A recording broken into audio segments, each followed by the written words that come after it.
Quando estudamos sobre Grécia Antiga, impossível não lembrarmos da cidade de Esparta, conhecida pelo seu militarismo e rigoroso treinamento militar, que já rendeu diversos filmes, principalmente aquele que conta a história dos 300 de Esparta. Então, se você quiser saber um pouco mais sobre a história de Esparta e de seu treinamento militar, acompanhe o vídeo de hoje do canal O Historionauta.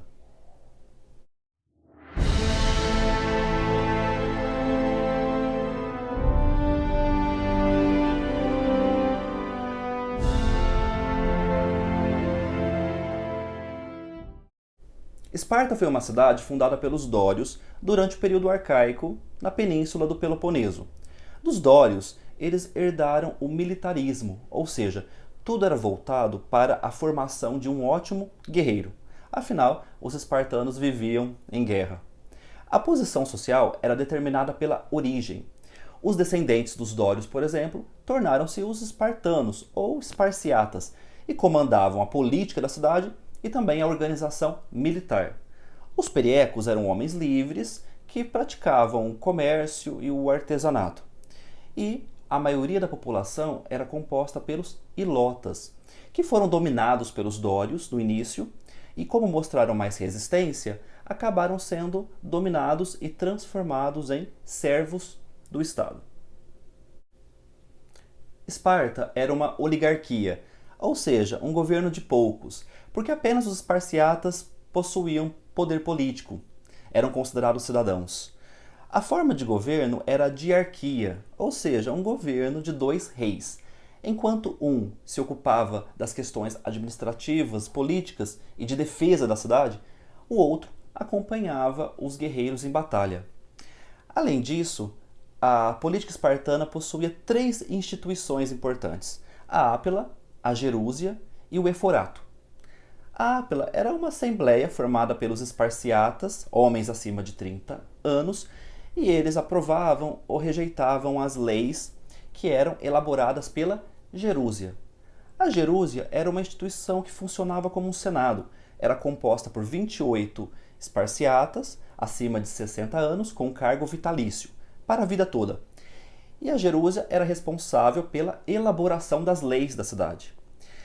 E por fim, o Conselho dos Éforos, ou Eforato, que eram 5 esparciatas eleitos para ocupar uma função por um ano, e a sua função era monitorar o trabalho dos reis. A formação do espartano era tão severa que não permitia a existência de nenhum tipo de deformidade ou fraqueza. Quando o bebê nascia, ele era examinado, e se fosse constatado algum tipo de deficiência, ele era jogado de cima de um monte para a morte. E se sobrevivesse à queda, os bebês eram deixados ali para morrerem de fome. A educação militar começava logo na infância. Até os 7 anos, os meninos ficavam com as mães, mas a partir disso, o Estado se encarregava de dar o treinamento militar adequado, que era um treinamento bem rigoroso. Dos 12 aos 15 anos, os meninos tinham que ter apenas algo para sobrevivência. Então, eles usavam apenas uma túnica como roupa o ano todo e eram colocados em situações de frio extremo, calor, chuva e diversas adversidades, inclusive passando fome. Eles poderiam roubar alimentos, mas nunca deveriam ser pegos. Plutarco, por exemplo, conta o episódio em que um guerreiro, um jovem, ele rouba uma raposa para se alimentar, mas para não ser pego pelos seus comandantes, ele esconde a raposa dentro das suas vestes e deixa o animal ali, que começa a arranhar e morder a sua barriga até a morte, até o menino morrer. Só que ele preferiu a morte do que chamar a atenção dos comandantes. Quando o jovem guerreiro fizesse 17 anos, era o teste final para saber se ele seria um bom soldado ou não. Então, os jovens se escondiam nas matas e, ao anoitecer, eles poderiam sair com suas espadas e matar o maior número de ilotas, os escravos. Quem matasse mais estaria ali provando para os comandantes que era um ótimo guerreiro. Com 30 anos, eles poderiam voltar para a cidade para poder casar e ter filhos, que era o objetivo principal ali.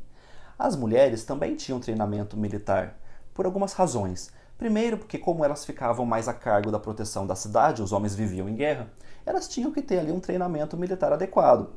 E além disso, elas faziam exercícios físicos, porque o Estado queria mulheres sadias e reprodutoras. Quanto mais filhos homens essas mulheres tivessem, mais valorizadas elas eram. Então, com 30 anos, os homens se casavam, mas voltavam para as guerras. E só se aposentavam das guerras com 60 anos, onde eles poderiam fazer parte da gerúsia, aquele órgão que eu já falei para vocês, responsável pela elaboração das leis da cidade. E na verdade, quando as pessoas falam em Esparta, elas logo já associam aquela famosa história dos 300 soldados de Esparta, que já virou até filme. Bom, esta batalha ela é chamada de Batalha das Termópilas e aconteceu no ano de 480 a.C. entre Império Persa e algumas cidades gregas.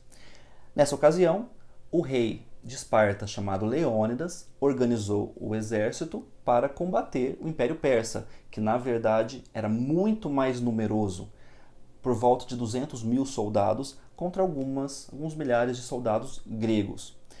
Nessa ocasião, o imperador persa Xerxes teria dito: minhas flechas serão tão numerosas que obscurecerão a luz do sol. E o Leônidas teria respondido: tanto melhor, combateremos nas sombras.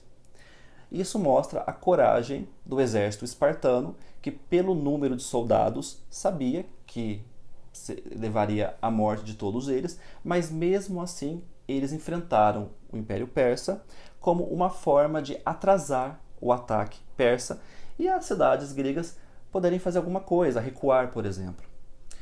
E então nós temos aí um famoso caso da coragem, da bravura dos espartanos, até porque para eles não existia maior honra do que a morte em batalha.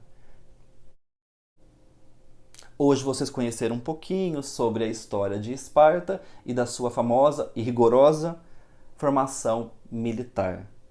No próximo vídeo, eu vou falar um pouquinho para vocês sobre a mitologia grega, um pouco dos deuses, dos acontecimentos, daquelas histórias que muitos de vocês conhecem e agora vão poder conhecer um pouquinho mais. Eu sou Eduardo Molina e este foi o vídeo de hoje do canal O Historionauta.